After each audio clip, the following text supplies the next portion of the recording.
आप सभी को जय मसीह की प्रभु आशीष दे।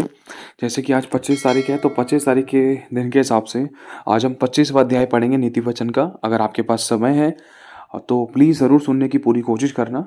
और इसके साथ-साथ अगर आपको मौका नहीं मिल पा रहा है तो आप अपनी हार्ड कॉपी पढ़ना।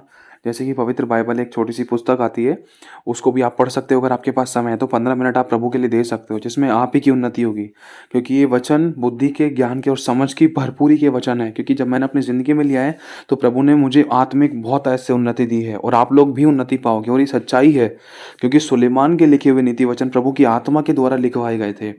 और ये बुद्धि के, ज्ञान के और समझ के वचन है, और बहुत कुछ आप सीख पाओगे, है ना? तो इसी से रिलेटेड ध्यान रखना। आगे-आगे, बीच-बीच में कई बार प्रभु का आत्मा अगुवाई करे तो आपको प्रकाशन भी दिए जाएँगे और बहुत कुछ आप समझ भी पाओगे। और वचन पढ़ते-पढ़ते भी कई बार प्रभु आपको भी प्रकाशन देगा, ठीक है? और अगर आपके पास समय है तो प्लीज़ ज़रूर 15 से 20 मिनट इसको सुनने की कोशिश करना। जिनको पढ़ने नहीं आता है वो सुन सकते हैं, या जिनको पढ़ने आता भी है तो वो भी सुन सकते हैं, कोई प्रॉब्लम नहीं है। लेकिन अगर आप इस समय ये नहीं भी सुन पा रहे हो, लेकिन कोशिश करना पूरे 24 घंटे में से एक बार, मतलब अपनी हार्ड कॉपी, चाहे भले ही आप वीडियो नहीं सुन रहे हो, लेकिन अपनी उन्नति के लिए आप अपने रेगुलरली एक अध्याय डेट के हिसाब से ज़रूर पढ़ा करो। ज़रूर पढ़ा करो, जिसमें कि आपकी आत्मिक उन्नति हो। क्योंकि लिखा है, मनुष्य केवल रोटी ही से नहीं परंतु हर एक उस वचन से जीवित रहेगा जो परमेश्वर के मुख से निकलता है। ठीक है? इसमें आप ही की उन्नति होगी और आप ही का फ़ायदा है। सबसे पहले वचन हमारे अंदर जाएगा तो बहुत बेस्ट रहेगा। क्योंकि देखो, डॉक्टर ने भी कहा है, यदि हम एक दिन में एक सेब खाएँ तो हमें कोई बीमारी नहीं हो सकती। देखो, डॉक्टरों का वो साइंटिफिकली वो अलग तरीके से बता रखा है, लेकिन खुदा का वचन अगर हमारे अंदर जाएगा तो बीमारी क्या, कोई दुष्ट आत्मा भी टच नहीं कर सकती है। वो सेब चाहे भले ही बीमारी से बचा सकता है, लेकिन फिर भी इंसान को बीमारियां लग जाती हैं। सोच कर देखो। लेकिन वचन तो हमें सब प्रकार की दुर्घटनाओं से, समस्याओं से, कमी कटी बीमारी परेशानी से बचाता है। हमें हिम्मत और हियाव मिलता है, हमारे प्राणों को नरक से बचाता है, बहुत कुछ करता है वचन। तो वचन से भरना जरूरी है, ठीक है? तो अगर आपके पास समय है तो आप हार्ड कॉपी पढ़ना 10 से 15 मिनट ज़रूर देना। क्योंकि नीति वचन का एक चैप्टर पढ़ने में मैक्सिमम इतना ही समय लग सकता है, ठीक है? और पवित्र आत्मा की मदद मांगकर पढ़ना। और दूसरा, अगर आपके पास समय नहीं है, बहुत बिजी शेड्यूल है, तो आप अपने फ़ोन में भी पढ़ सकते हो। जैसे आप मान लो कि आप बिजनेस वगैरह करते हो, तो आप चलते फिरते अपने फ़ोन में भी पढ़ सकते हो। तो अगर आपको लग रहा है कि आप बहुत ज़्यादा बिजी हो, बाइबल नहीं पढ़ पा रहे हो, तो आप फ़ोन का यूज़ कर सकते हो, कोई प्रॉब्लम नहीं है। नहीं तो आप कोशिश करना कि हार्ड कॉपी ही पढ़ो, लेकिन 15 मिनट तो निकाल ही सकते हैं। तो आइए हम वचन में चलते हैं, शुरुआत करेंगे। आज है 25 तारीख, नीति वचन 25वां अध्याय और पहली आयत से। सुलेमान के नीति वचन यह भी हैं जिन्हें यहूदा के राजा हिजकिय्याह के जनों ने नकल की थी। परमेश्वर की महिमा गुप्त बातों को रखने में है, परंतु राजाओं की महिमा गुप्त बातों का पता लगाने से होती है। स्वर्ग की ऊंचाई और पृथ्वी की गहराई और राजाओं का मन, इन तीनों का अंत नहीं मिलता। चांदी में से मैल दूर करने पर सुनार के लिए यह एक पात्र काम की हो जाती है। राजा के सामने से दुष्ट को निकाल देने पर उसकी गद्दी धर्म के कारण स्थिर रहती है।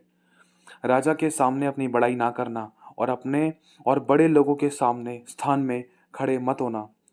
क्योंकि जिस प्रकार क्योंकि जिस प्रधान का तूने दर्शन किया हो, उसके सामने तेरा अपमान ना होने पाए, वरन तुझसे यह कहा जाए कि आगे बढ़कर विराज। झगड़ा करने में कभी जल्दी ना करना, नहीं तो अंत में जब तेरा पड़ोसी तेरा मुंह काला करे तब तू क्या कर सकेगा। अपने पड़ोसी के साथ वाद विवाद एकांत में करना, और पराये का भेद मत खोलना। देखो, इस बात में जानेंगे हम। प्रभु कह रहा है कि अपने पड़ोसी के साथ अगर तू बातचीत कर भी रहा है तो एकांत में करना। जो बातचीत तू कर रहा है, कहीं वो दूसरे के कानों में पहुंच ना जाए, कहीं एक की चार ना लग जाए, कहीं एक के चक्कर में दूसरे के घर ना बिगड़ जाए, ठीक है? और इसके साथ साथ प्रभु ये भी कह रहा है कि और पराये का भेद मत खोलना। अगर तू चाहे किसी से एकांत में बात भी कर रहा है, चाहे तू चौड़े में बात कर रहा है, लेकिन फिर भी किसी के माता पिता, भाई बहन, सास बहू का, किसी बहन बेटी का, किसी भाई बंधु का, दोस्त का, यारों का, चाहे अपने शत्रु भी थे, किसी का भी भेद किसी के सामने मत खोलना। अपने मुंह से किसी दूसरे की बुराई मत करना, और किसी के घर की चुगली मत करना, किसी का घर मत बिगाड़ना, क्योंकि इंसान जो बोता है वो काटेगा भी।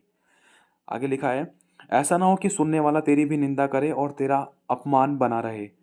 लिखा है, जैसा चांदी की टोकरियों में सोने के सेब होते हैं, वैसा ही ठीक समय पर कहा हुआ वचन भी होता है।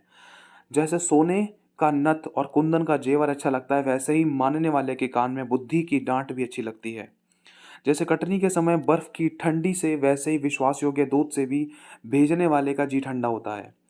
जैसे बादल और पवन बिना दृष्टि निर्लाभ होते हैं, वैसे ही झूठ मूठ दान देने वाले का बड़ाई मारना होता है।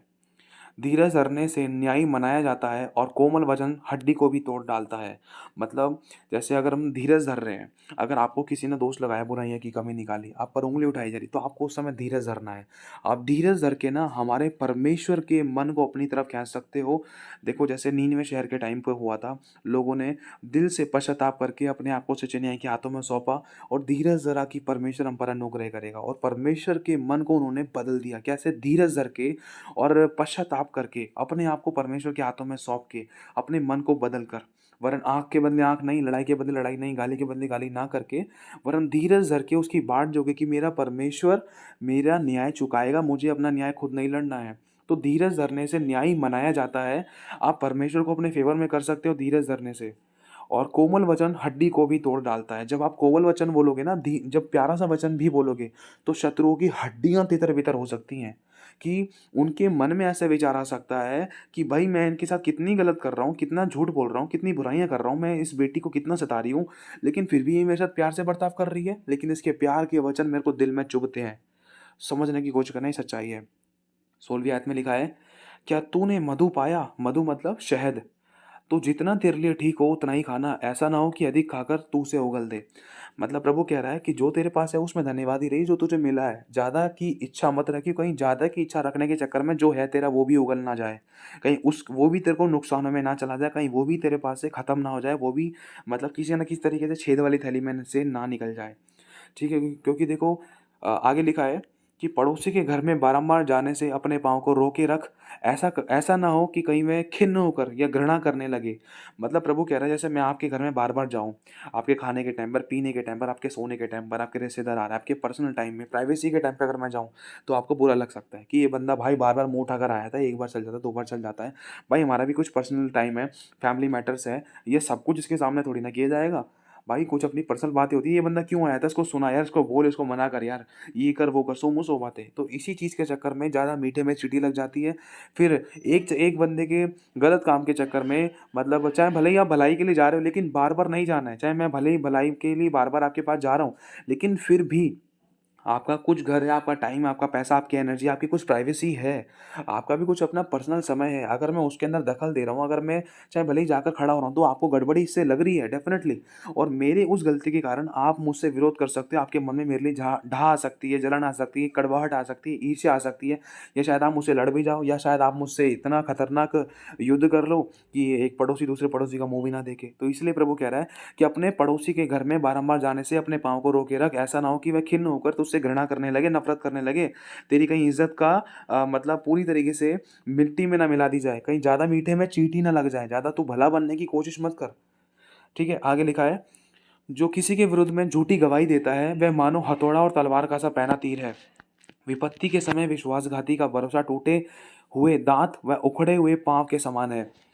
जैसा जाड़े के दिनों में किसी का वस्त्र उतारना व सज्जी पर सिर का डालना होता है, वैसे ही उदास मन वाले के सामने गीत गाना होता है।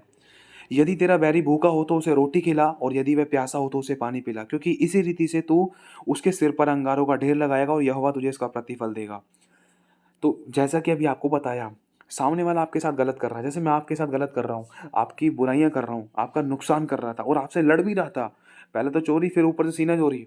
लेकिन उस समय आपको करना क्या है? अगर उस समय आप मेरे साथ नम्रता, दीनता से, प्रेम से बिल्कुल मुझे अच्छे तरीके से बात कर रहे हो, लेकिन मैं अपने अद्धे रोड़े फेंक रहा हूँ, मैं आपके ऊपर दोष पर दोष लगाए जा रहा हूँ, मैं गाली-गलौज से बात कर रहा हूँ, लेकिन आप मेरे ऊपर फूल फेंक रहे हो, तो एक ना एक दिन मेरे सर पर अंगारों का ढेर आ सकता है। किस प्रकार से?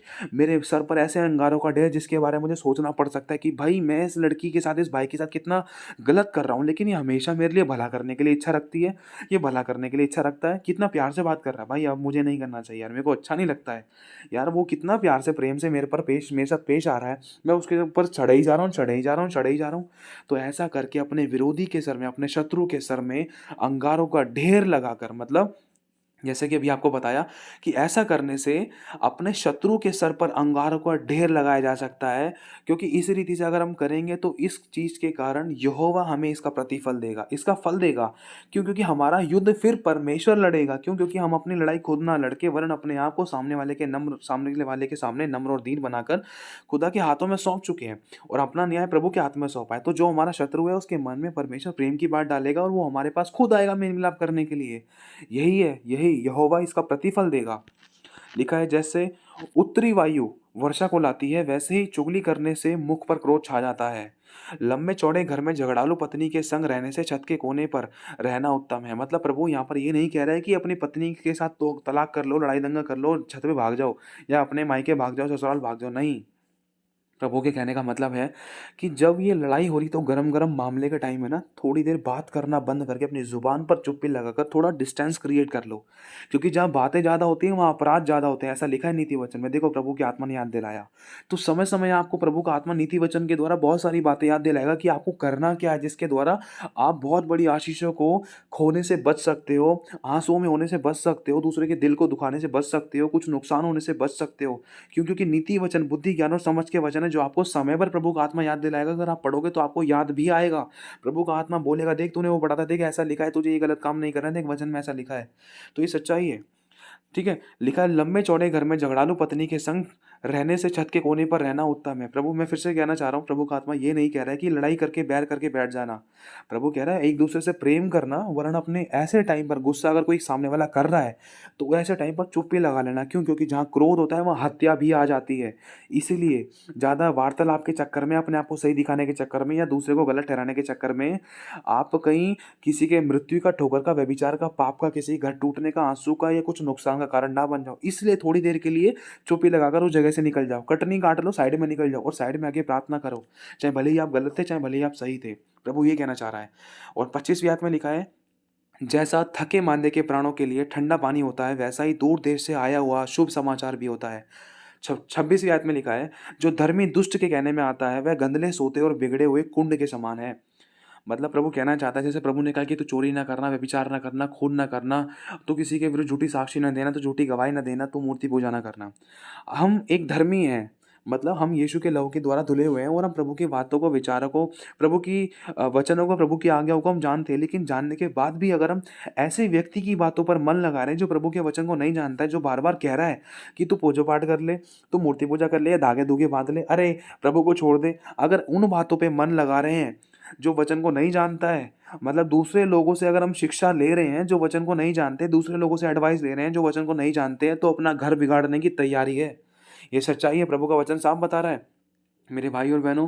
क्योंकि जो धर्मी दुष्ट के कहने में आता है वह गंदले सोते, एक गंदला सोता जिसका कोई काम नहीं, जिसमें से बड़ा बदबू मारती है, मतलब सड़ान मारती है, और जिसे पशु भी यूज़ नहीं करते हैं, जिसे कोई इंसान भी यूज़ नहीं करता, जो टाइम आने पर बंद हो जाता है या तो कीड़े पड़कर सूख जाता है। लिखा रहो बिगड़े हुए कुंड के समान है जिसमें कोई नहाने भी नहीं जाता है। सोचो ऐसी ऐसी परिस्थिति हो जाती है जो एक विश्वासी या अविश्वासी से सलाह लेता है। तो लिखा है, बहुत मधु खाना अच्छा नहीं। मतलब प्रभु कह रहा है ज़्यादा मीठे में चींटी लगती है और ज़्यादा जोश में हमें पैर नहीं बढ़ाना है। ज़्यादा जो उतावली से जो दौड़ता है वो चूक जाता है। हम सोच रहे हैं कि भाई मैं ये काम कर रहा हूँ अब तो यही करते रहूँगा, यही करते रहूँगा, बिना सोच विचार के कर रहे हैं तो उतावली से दौड़ने के कारण चूक सकते हैं। हमें लग रहा है कि फ़ायदा ही फ़ायदा है, फ़ायदा ही फ़ायदा, चलो अंधों की तरह चलो, नहीं, ठोकर खाने के चांस उसमें ज़्यादा थे। लिखा है, परंतु कठिन बातों की पूछ-पाछ महिमा का कारण होती है। तो 28वीं आयत में लिखा है, जिसकी आत्मा वश में नहीं वह ऐसे नगर के समान है जिसकी शहरपनाह नाका करके तोड़ दी गई हो। नाका मतलब घेराबंदी करके। और इसका मतलब ये भी है, जैसे मान लो कोई मनुष्य है और उसके आत्मा में बार-बार आता है, मन में बार-बार आता है कि भाई मैं बीमार हूँ, मैं कुछ नहीं कर सकता, मैं ये नहीं कर सकता, वो नहीं कर सकता। भले ही बैठा हुआ है, भले ही उसके पास धन-दौलत है, सब कुछ है, लेकिन फिर भी उसके मन में ऐसे विचार आ रहे हैं। तो वो विचार, वो जो उसकी आत्मा में ऐसे जो बातें, विचार शैतान डाल रहा है, अगर वो उस पर हावी हो रहे हैं, तो सामने वाले मनुष्य को भी उस पर मौका मिल सकता है। सामने वाला मनुष्य भी उसको खदेड़ सकता है। क्यों? क्योंकि जब उसका मन ही उसके वश में, मतलब जब उसकी आत्मा ही उसको, उसके विचार, उसके मन, उसका स्पिरिट ही अगर उसको गलत जगह धकेल रहा है और वो नेगेटिव होते जा रहा है, तो लिखा है कि रोग के समय मनुष्य अपनी आत्मा के द्वारा संभलता है, परंतु जब आत्मा हार जाती है तो इसे कौन सह सकता है। क्योंकि मेरे भाई और बहनों जब जैसे उदाहरण के तौर पर कोई भाई है, उसको बोला डॉक्टर ने तुम्हें कैंसर हो सकता है। लेकिन वो भाई सोचे जा रहा है कि भाई मुझे कैंसर है, मुझे कैंसर है, मुझे कैंसर है, बार-बार बोले जा रहा है या सोच रहा है कि भाई ऐसा हो सकता है, ऐसा हो गया तो पैसों का इंतज़ाम करो, ये करो, वो करो।